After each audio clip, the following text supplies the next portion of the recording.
할렐루야. 오늘 이곳에 계신 성도님들 삶에 행복과 기쁨이 가득하기를 소망합니다. 오늘 우리가 읽은 요한복음 14장 15절에서 24절 말씀을 가지고 영원히 함께할 보혜사를 보내시는 사랑이라는 제목으로 말씀을 나누도록 하겠습니다. 오늘 본문의 배경을 보면 예수님과 제자들이 이야기하는 중에 예수님이 곧 자신이 떠난다라는 말씀을 하십니다. 제자들은 예수님이 이러한 말이 이해되지 않을 것이고 또한 지금까지 든든하게 우리를 이끄시던 예수님이 떠난다고 하니까 앞으로 일들에 대해서 걱정과 또한 막막함이 느꼈을 것입니다. 그런데 그러한 상황 속에서 예수님은 그런 제자들에게 위로와 격려의 말씀을 하십니다. 그러면서 남아있어야 할 제자들에게 위로와 격려의 그 말씀 중에 두 가지를 우리가 함께 묵상하길 바랍니다. 오늘 말씀에서 첫 번째로 우리가 묵상해야 할 것은 바로 사랑입니다. 예수님이 남아있는 우리에게 강조하는 것은 바로 사랑이라는 것이지요. 요한복음서에서는 사랑을 계속적으로 강조합니다. 그래서 요한복음은 이원론적으로 분명하게 또한 명확하게 이야기하는 경우들이 많이 있습니다. 그래서 하나님과 예수님을 사랑하는 자와 또한 사랑하지 않는 자를 엄격하게 구분하면서 말을 합니다. 오늘 우리가 읽은 본문 15절에서도 분명하게 말합니다. 우리 한번 15절의 말씀을 같이 읽어보도록 하겠습니다. 시작. 너희가 나를 사랑하면 나의 계명을 지키리라. 아멘. 15절에서도 나의 계명을 지키라 라고 말합니다. 그렇지만 그 문장 앞에 약속의 전제 조건이 있습니다. 그게 무엇이냐면 바로 너희가 나를 사랑하면입니다. 여기서 말하는 사랑은 단순한 감정을 말하는 것이 아닙니다. 오히려 예수님은 사랑하면 예수님의 계명을 지킨다라고 명확하게 말합니다. 그리고 실천적으로 움직이는 그 힘이 바로 사랑이라는 것을 표현하고 있는 거죠. 그래서 23절에도 동일하게 똑같은 말씀이지만 이렇게 말합니다. 예수께서 대답하여 이르시되 사람이 나를 사랑하면 내 말을 지키리니 내 아버지께서 그를 사랑할 것이요 우리가 그에게 가서 거처를 그와 함께 하리라. 아멘. 예수님이 말씀하신 논리는 아주 간단합니다. 바로 예수님을 사랑하면 예수님의 계명을 지키고 또한 예수님의 계명을 지키면 예수님과 함께한다, 동행한다라는 것입니다. 그런데 이 말씀을 오히려 역으로 반대로 말을 하면 이렇게 말할 수 있습니다. 예수님과 함께하는 것은 바로 예수님의 말씀을 지키는 것이다.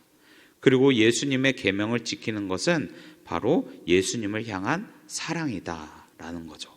바로 예수님을 향한 사랑이 아니면 우리가 계명을 지키는 것도 불가능하다라는 것을 말합니다. 즉 예수님을 향한 모든 행동은 바로 사랑이라는 것이지요. 오늘 예수님은 제자들에게 말씀하신 것은 바로 내가 지금 떠나가지만 이제 곧 너희들을 떠나가겠지만 나는 너희를 사랑한다. 그리고 내가 떠나더라도 남아있는 너희들이 나의 사랑을 잊지 않으면서 나의 계명을 지키고 나아가라라고 오히려 격려와 위로의 말씀을 전합니다. 오늘날 우리에게도 마찬가지로 예수님은 말씀하십니다. 예수님은 여전히 우리를 너무나도 사랑하십니다. 그리고 죄인인 우리를 위해서 값없는 사랑을 나타내셨습니다. 우리는 그 사랑과 감사에 감격해서 우리도 예수님을 사랑한다고 말합니다.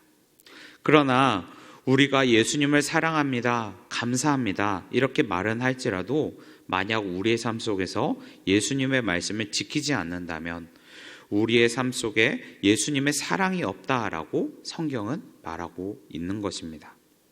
그 이유가 무엇일까요? 바로 예수님을 향한 사랑보다 세상에 살아갈 때 우리의 생각과 우리의 욕심이 더 앞서기 때문입니다.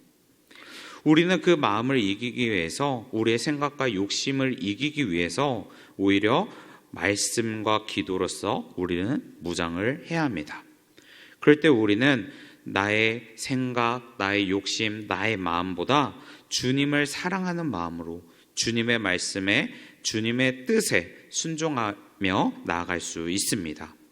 그리고 예수님의 사랑으로 인해 예수님이 우리와 동행해 주실 것입니다. 그리고 또한 두 번째로 오늘 말씀에 예수님은 남아있는 우리들에게 강조한 것은 바로 보혜사 성령님을 보내신 것입니다. 16절의 말씀을 우리 한번 같이 읽어보도록 하겠습니다. 시작. 내가 아버지께 구하겠으니 그가 또 다른 보혜사를 너희에게 주사 영원토록 너희와 함께 있게 하리니. 아멘. 여기서 또 다른 보혜사는 성령님을 말합니다. 보혜사라는 단어는 헬라어로는 파라클레토스라는 단어이고요. 이 단어의 뜻을 조금 더 간단하게 설명하면 곁에라는 말과 부르다라는 그 말의 합성어입니다. 그래서 이 의미는 돕기 위해 옆으로 불러온 자라는 의미를 가지고 있습니다. 즉 예수님은 자신이 떠나지만 남아있는 이 제자들에게 보혜사 성령님을 보냄으로써 우리들 곁에 있으시고 또한 우리가 혼자 있는 것이 아니라 고아처럼 내버려 두는 것이 아니라 함께 할 것이다 라는 것을 다시 한번 강조하고 있습니다. 예수님은 제자들에게 내가 다시 오는 그날까지 세상 속에서 예수님의 사랑을 지키기 위해서 또는 우리의 믿음을 지키기 위해서 너희에게 보혜사 성령님을 보내실 거고 그 보혜사 성령님이 너희를 도우실 거다라는 것을 말해주고 있는 것입니다. 예를 들면 이런 말이 될 수 있죠. 한 가정의 어린아이가 혼자 집에 있으면 우리는 어떠한 마음이 들까요? 아마 부모의 마음이라면 그 어린아이가 혼자 있으면 불안해할 것입니다. 그리고 또는 혹시나 그 아이가 오랫동안 또한 혼자 있게 되면 밥은 굶지 않을 것인지 또는 잘못 먹어서 배탈이 나는 건 아닌지 또한 이러한 생각을 하면서 우리는 걱정을 하게 되는 거죠. 그러면서 어린아이를 위해서 우리는 어린아이를 위해서 재물과 시간을 투자하면서 또한 사용하면서 오히려 같이 있고 또한 돌봐주고 또한 아프지 않도록 공부할 수 있도록 또한 격려하고 위로하고 우리를 도와주는 거죠. 그런데 그러한 행동을 하는 이유는 무엇입니까? 부모님들이 그렇게 자녀들을 위해서 노력하고 시간과 또한 물질을 투자하는 이유가 무엇입니까? 그건 바로 자녀를 사랑하는 마음이 있기 때문입니다. 그런데 예수님께서도 이제 남아있을 그 제자들을 향한 그 마음이 바로 이러한 마음이었을 것입니다. 그래서 예수님은 하나님을 통해 오히려 우리에게 보혜사 성령님을 보내주신 것입니다. 우리는 우리를 위해 보내신 그 보혜사 성령님을 우리가 우리의 삶 속에서 구하고 의지하고 나아가야 합니다.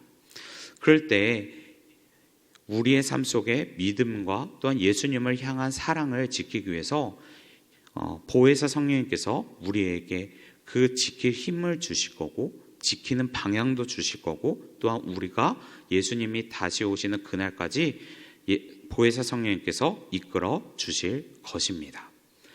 오늘 말씀을 정리하겠습니다. 오늘 말씀을 통해서 우리는 우리의 마음에 있는 예수님의 사랑을 지키며 나아가길 바랍니다.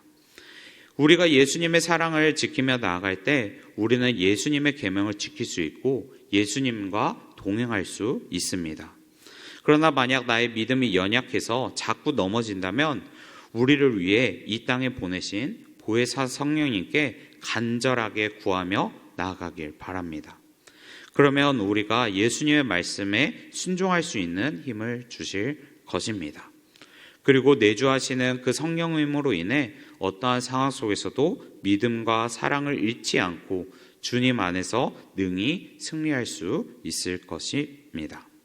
오늘 하루 우리의 삶이 성령님의 보호하심으로 인해 승리하는 광역교회 성도님들이 되길 축복합니다. 기도하겠습니다. 사랑과 은혜의 하나님, 오늘도 주님의 은혜로 이곳에 예배를 드릴 수 있도록 인도해 주시니 감사합니다. 하나님, 오늘 말씀을 통해서 우리 안에 순종의 힘은 바로 사랑이라는 것을 알게 되었습니다. 하나님, 지금까지 하나님의 말씀에 순종하지 못하고 지키지 못하고 있었다면 우리의 죄를 용서하여 주시옵소서. 그리고 다시 주님의 사랑이 회복될 수 있도록 우리를 인도하여 주시옵소서. 그리고 계속적으로 우리의 삶 속에 유혹과 시험으로 불순종한 환경이 온다면 성령님의 인도하심으로 우리를 보호하시고 인도하여 주시옵소서. 그래서 우리가 온전히 주님을 향한 사랑으로 예수님의 계명을 지키게 하시고 하나님의 기쁨이 되는 백성이 되게 하여 주시옵소서. 그래서 우리의 삶의 예배를 주님께서 기뻐 받아주시고 항상 감사와 사랑하는 마음으로 우리가 살아갈 수 있도록 인도하여 주시옵소서. 우리를 사랑하시고 인도하시는 우리 구주 예수 그리스도의 이름으로 기도합니다. 아멘.